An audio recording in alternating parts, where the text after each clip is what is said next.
अस्सलाम वालेकुम। Welcome to study with MFF. इस वीडियो में इंशाल्लाह हम मुख्तसर तरीन वक्त में कवर करने जा रहे हैं टेंसेस को। टेंसेस चूँकि बहुत ही ज़्यादा अहम है, चाहे वो एनटीएस के हवाले से हो, ईटा के हवाले से, आईबीए के हवाले से या किसी भी और टेस्टिंग एजेंसी के हवाले से। अमूमन इनमें क्या होता है, एक पैराग्राफ दिया गया होता है जिसके आखिर में कुछ क्वेश्चन होते हैं।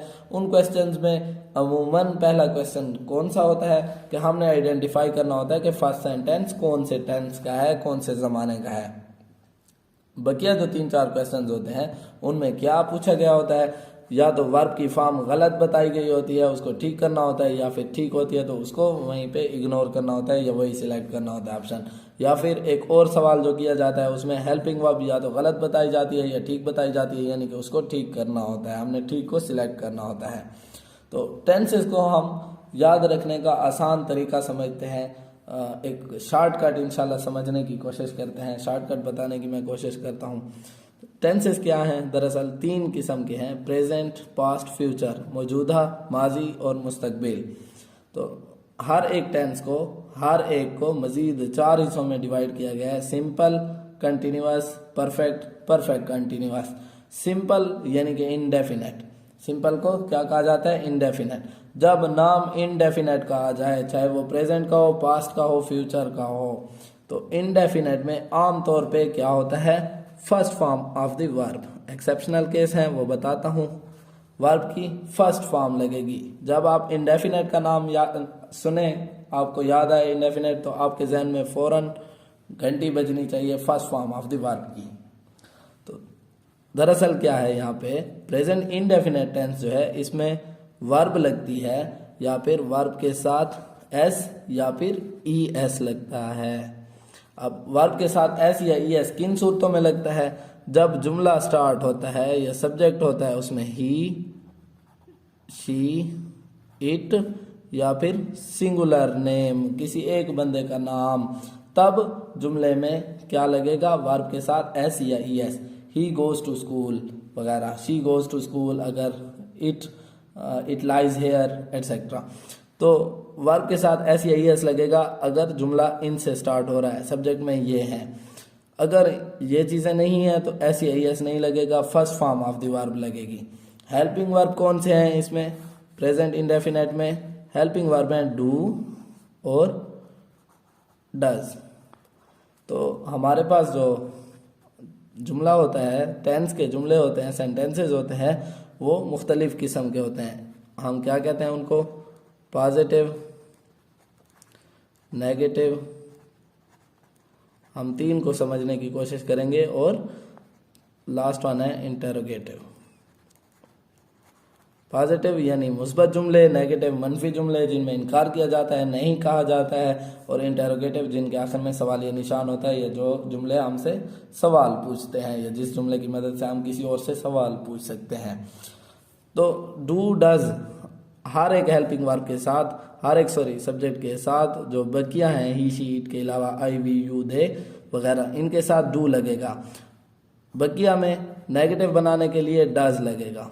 सिंपल जो पॉजिटिव टेंस है, पॉजिटिव सेंटेंस होगा, उसमें वर्ब के साथ कोई भी हेल्पिंग वर्ब नहीं लगेगा, ना डू लगेगा ना डज लगेगा।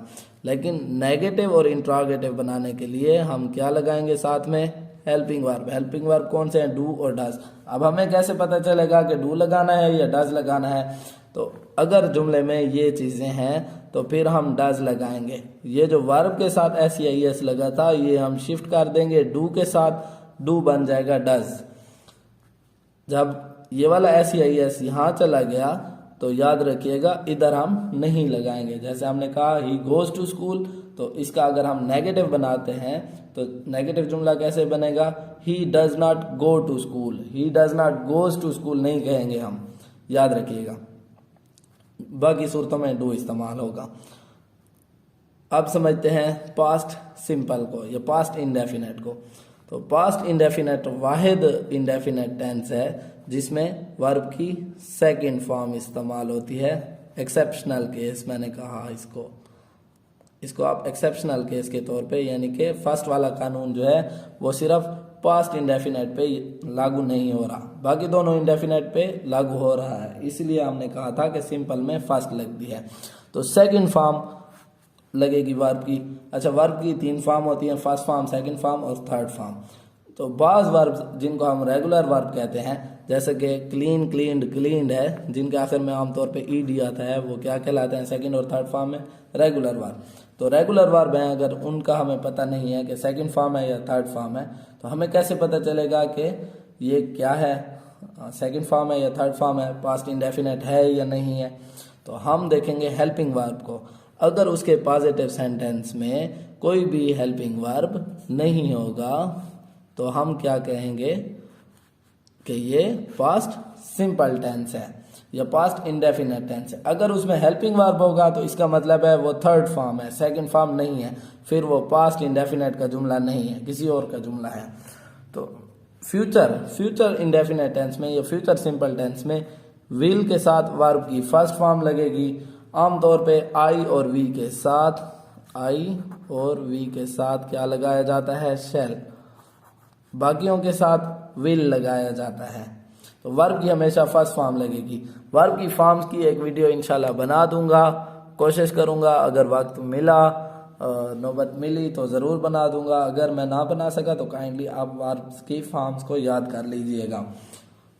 कंटिन्यूअस की बात करते हैं। जब आप कंटिन्यूअस का लफ्ज़ देखेंगे टेंसेस में तो आपके जहन में ठक से ख्याल आना चाहिए किस चीज़ का? ING का। चाहे वो सिंपल कंटिन्यूअस हो, सिर्फ कंटिन्यूअस हो या परफेक्ट कंटिन्यूअस हो, दोनों में वर्ब की कौन सी फॉर्म लगेगी? ING। वर्ब की फॉर्म लगेगी ING, याद रखिएगा। कंटिन्यूअस का नाम आया, ING आपके जहन में फौरन से आ जाना चाहिए धमाके के साथ। तो helping verb present continuous tense के कौन कौन से हैं? Is, M, are. एम किसके साथ लगेगा? सिर्फ आई के साथ, आई एम गोइंग वगैरह। तो इज किसके साथ लगेगा? इन के साथ, he, she, it, he, she, it और singular name, he, she, it और सिंगुलर नेम के साथ इज लगेगा। बाकियों के साथ आर लगेगा, जैसे वी, यू, दे के साथ। तो हेल्पिंग वर्ब जो है ये लगेगा पहले I am going to school verb के साथ। वर्ब के साथ हम ING लगा देंगे। गो है तो गोइंग, क्लीन है तो क्लीनिंग, वॉच है तो वॉचिंग, रन है तो रनिंग, ING लगाना ज़रूरी है। अच्छा, एक और बात जो हम यहाँ करना भूल गए पास्ट इंडेफिनेट की, कि वो क्या होगी? जब हम नेगेटिव जुमला बनाएंगे पास्ट इंडेफिनेट का, तो नेगेटिव में हम हेल्पिंग वर्ब इस्तेमाल करेंगे। पास्ट इंडेफिनेट में कौन सा? डिड। अब जब डिड का लफ्ज़ हम इस्तेमाल कर लेंगे तो डिड क्या है? डू की सेकंड फॉर्म है, डू, डिड, डन। अब चूंकि सेकंड फॉर्म यहाँ लग गई है तो वर्ब की फिर कौन सी फॉर्म लगेगी? वर्ब की फर्स्ट फॉर्म लग जाएगी। तो आगे बढ़ते हैं। Past continuous tense. Past continuous tense में helping verb was verb I के साथ क्या लगेगा? Was. I, he, she, it. बाकी सब वही हैं, he, she, it singular name, और एक्सेप्शन जो है, जो नई चीज़ आई है वो क्या है? आई। बाकियों के साथ वर्ब लगेगा, वर्ब के साथ हमेशा ING फॉर्म लगेगी, और बाकी नेगेटिव बनाने के लिए हम नॉट लगा देंगे, इंटरोगेटिव बनाने के लिए हेल्पिंग वर्ब को शुरू में लगा देंगे, was he going to school जैसे का। तो फ्यूचर कंटिन्यूअस टेंस में क्या होगा? विल के साथ बी लगाया जाएगा। अगर आपको विल के साथ बी नजर आता है और वर्ब ING फॉर्म में नजर आती है, चूंकि कंटिन्यूअस है ING लाजमी है, विल बी और ING फॉर्म नजर आती है तो जुमला क्या होगा? Future continuous tense. Present perfect tense. Present perfect tense में helping verb has, have, he, she, it के साथ और सिंगुलर नेम के साथ क्या लगेगा? हैज। बाकियों के साथ हैव लगेगा। आई के साथ भी हैव लगेगा। यहाँ पे सिर्फ आई एक्सेप्शनल केस था, नई चीज थी यहाँ पे। बाकियों में आई के साथ हैव लगेगा, आई, वी, यू, दे वगैरह। तो परफेक्ट का नाम सुनते ही आपके जहन में क्या आना चाहिए? वर्ब की कौन सी फॉर्म है? थर्ड। वर्ब की थर्ड फॉर्म है। आपको वर्ब की फॉर्म्स याद रखना बिल्कुल मुश्किल नहीं लगना चाहिए, बहुत आसानी से आप याद रखते हैं। इंडेफिनेट में हमेशा फर्स्ट सिवाय पास्ट के, कंटिन्यूअस में हमेशा आईएनजी, चाहे वो प्रेजेंट, चाहे वो सिंपल कंटिन्यूअस है या फिर परफेक्ट कंटिन्यूअस है, आईएनजी फॉर्म लगेगी। परफेक्ट में हमेशा थर्ड लगेगी। वर्ब का तो मसला ही हल है, हमने याद करना है सिर्फ किसको, हेल्पिंग वर्ब्स को। तो हेल्पिंग वर्ब हो गया हैज हैव और थर्ड फॉर्म इसमें लगेगी। पास्ट परफेक्ट टेंस में क्या होगा, हैज हैव की third form second form had लगेगा इसमें। अगर आपको हैड नजर आता है और साथ उसके वर्ब की थर्ड फॉर्म नजर आती है, या आप नहीं समझते कि सेकंड फॉर्म है या थर्ड फॉर्म है, लेकिन आपको साथ में हैड नजर आ रहा है, तो इसका मतलब है ये थर्ड फॉर्म है। तो थर्ड फॉर्म जब लगेगी तो ये जुमला हो जाएगा, हैड के साथ थर्ड फॉर्म लगेगी तो पास्ट परफेक्ट टेंस हो जाएगा। इसी तरह फ्यूचर परफेक्ट टेंस में क्या होगा, विल के साथ हैव लगेगा। सिंपल हैज हैव और हैड आपको कहीं भी नजर आता है तो ये परफेक्ट का जुमला है। अगर आपको हैज हैव के साथ, चूंकि हैज नहीं लगाया जाता फ्यूचर में, तो हैव के साथ अगर विल नजर आ जाता है तो ये किसका जुमला हो जाएगा, फ्यूचर परफेक्ट टेंस का। अगर हैज हैव सिर्फ अकेले नजर आता है, हैज नजर आता है या हैव नजर आता है, तो वो क्या होगा, प्रेजेंट परफेक्ट टेंस का जुमला होगा। अगर हैड के साथ थर्ड फॉर्म नजर आती है तो फिर यह जुमला हमेशा होगा किसका, पास्ट परफेक्ट कंटिन्यूअस का। तो प्रेजेंट परफेक्ट कंटिन्यूअस में क्या होगा, हैज हैव के साथ बीन लगेगा। नई चीज जो है याद रखने की वो क्या है, हैज हैव के साथ यहाँ पे बीन लगेगा। और वर्ब की कौन सी फॉर्म होगी, ING, जैसा कि हम डिस्कस कर चुके हैं, हमेशा इसमें ING फॉर्म होगी। हैज किसके साथ लगेगा, जहां पे जैसा कि इधर लगता था, और हैव किसके साथ लगेगा, जैसा कि इधर लगता था। तो बीन लगेगा, वर्ब की ING फॉर्म लगेगी, ही हैज बीन वीपिंग या ही हैज बीन क्राइंग।